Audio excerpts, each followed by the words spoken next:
US 칼럼.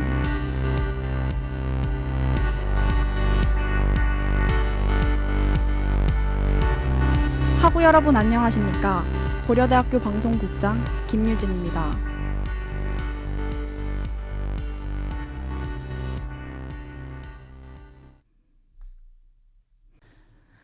인터넷의 여러 검색 엔진, 여러분들이 즐겨하는 SNS, 신문, 뉴스에서 하구 여러분들은 지난 한 주간 한 번쯤은 난민에 관한 이야기를 스치면서라도 보셨을 것 같습니다. 바로 3살배기 시리아 아이 아일란 쿠르디의 주검이 터키 바닷가에서 발견되어 세계가 놀라고 주목하게 된 사건입니다. 유럽발 난민 문제가 국제 문제가 되고 있는 모습입니다. 터키 해변에서 숨진 채 발견된 3살배기 난민 아일란 쿠르디의 모습이 보도된 뒤 파장이 일파만파 커지고 있는데요. 유럽에서는 난민 문제에 대한 자성의 목소리가 커지기 시작했고 캐나다 정부는 쿠르디 가족의 난민 신청을 거부한 사실이 드러나 곤혹스러운 상황에 처하기도 했습니다. 김웅래 기자입니다. 쿠르디 가족의 비극이 전 세계를 충격에 빠뜨렸습니다. 부모님, 5살배기 형과 함께 시리아 내전을 피해 작은 난민선에 몸을 싣고 그리스로 향했던 3살배기 난민 아일란 쿠르디. 하지만 난민선이 큰 파도를 만나 뒤집히면서 쿠르디는 해변가에 엎드린 싸늘한 시신으로 발견됐습니다. 유럽 주요 언론들은 일제히 이번 사건을 중점 뉴스로 다루며 난민 위기의 진정한 비극을 보여준다고 보도했습니다.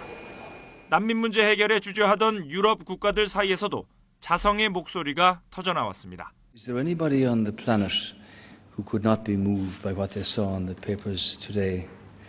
Anybody with a sense of humanity? 쿠르디 가족이 올해 초 캐나다에 난민 신청을 했다가 거부된 사실이 밝혀지면서 파장은 더욱 커졌습니다. 캐나다 이민부 크리스 알렉산더 장관은 이민 신청이 왜 거부됐는지 진상을 알아보겠다고 밝혔지만 곤혹스러운 상황에 처하게 됐습니다. I sent him the money with 3-4 people, 1,000 here, 1,000 there. 유럽의 익사, 난민 위기의 진정한 비극 등 이번 사건의 충격을 표현한 기사들이 쏟아지는 가운데 난민 문제를 해결해야 한다는 목소리도 세계 각국으로 퍼지고 있습니다. YTN 김웅래입니다. 이와 같은 사건이 일어난 배경은 2011년 3월로 올라갑니다. 당시 시리아 남부의 다라에서 대규모 시위가 일어났고 시위는 곧 전국으로 확산되었습니다. 바샤르 알아사드 정권은 시위대를 대거 체포하고 강경 진압과 구금 그리고 고문으로 대응했습니다.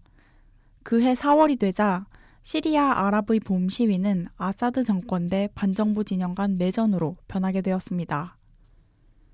내전이 격화되면서 국경을 넘는 시리아 난민들은 갈수록 늘어났습니다. 전쟁 전 인구 2,300만 명 중 절반이 넘는 1,200만 명가량이 시리아 내에서 국내 유민이 되거나 국외로 탈출한 난민이 되었습니다. 내전 발발 4년, 시리아 인구의 절반인 1,000만 명은 집을 버리고 피란을 떠났습니다. 그중 380만 명은 살 길을 찾아 국경을 넘었고 해외로 나간 시리아 난민 수는 팔레스타인에 이어 두 번째로 많습니다.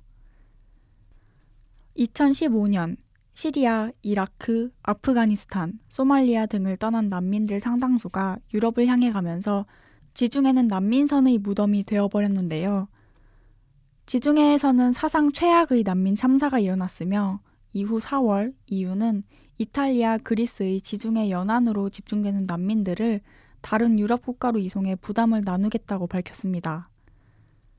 하지만 이들이 제공하겠다고 한 난민 거처는 5천여 개에 불과했는데 지난해 이탈리아에 도착한 난민들이 15만여 명에 달한 것에 비춰볼 때 턱없이 부족한 수치입니다.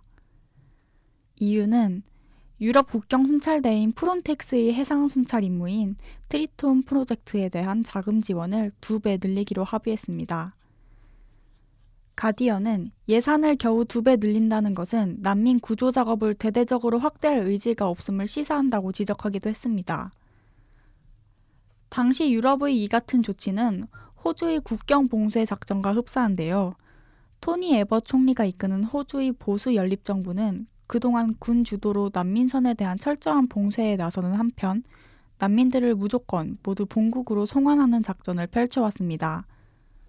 그 결과 바다에 빠져 죽는 난민들의 숫자는 현저히 줄어들었지만 결국 난민들에 대한 책임을 더 가난하고 취약한 국가에 떠넘긴 것에 불과하다는 비판을 받아왔습니다. 하지만 지난 9월 2일 일어났던 쿠르디 가족의 비극이 유럽을 움직이고 있습니다. 먼저 나선 건 일반 시민들인데요. 3일 아일란의 이름을 따 만들어진 펀드에는 하루 만에 2만 1,280유로, 하나로 약 2,824만 원이 모였습니다.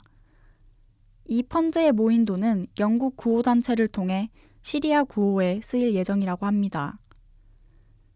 인디펜던트가 시작한 난민을 환영합니다 인터넷 청원에는 하루 만에 20만 명이 넘는 시민들이 서명을 남겼습니다. 이들은 영국 정부가 더 많은 난민을 받아들여야 한다며 정부를 압박하기도 했습니다. 이러한 시민들의 움직임 때문일까요? 유럽국들이 난민 문턱을 낮추고 있습니다. 하지만 시리아 난민 408만 명 가운데 90% 이상은 여전히 터키, 레바논, 요르단 등 주변국들에 있습니다.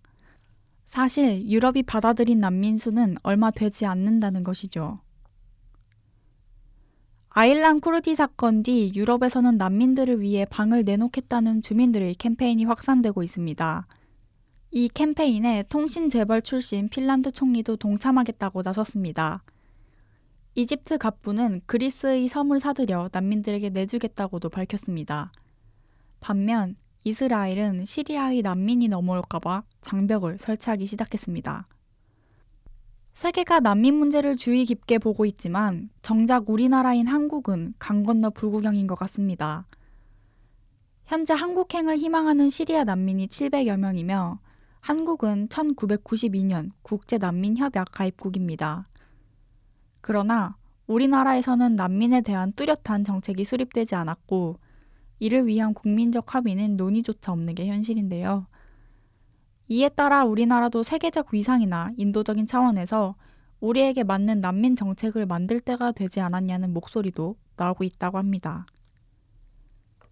법무부에 따르면 1994년 이후 올해 7월까지 한국에 난민을 신청한 이들은 1만 2,208명, 그러나 난민으로 인정받은 사례는 522명, 즉 4.3%에 불과합니다.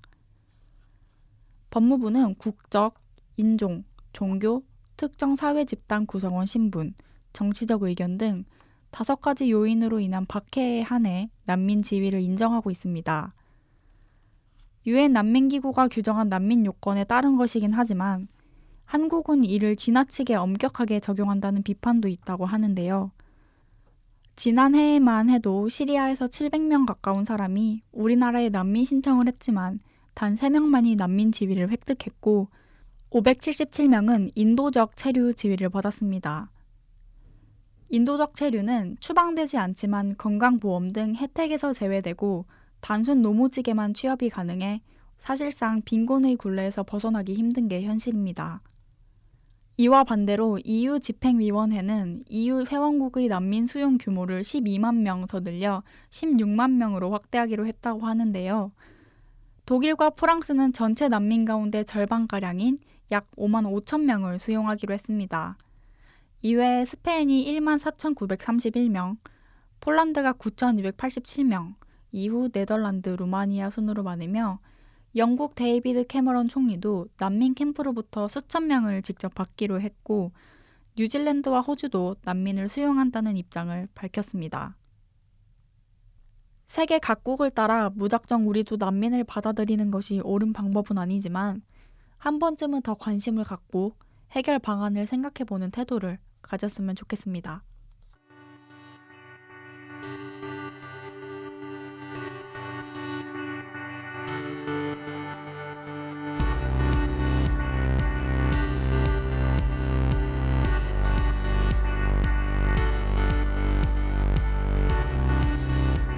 이상으로 KDBS 칼럼을 마치겠습니다. 지금까지 고려대학교 방송국이었습니다.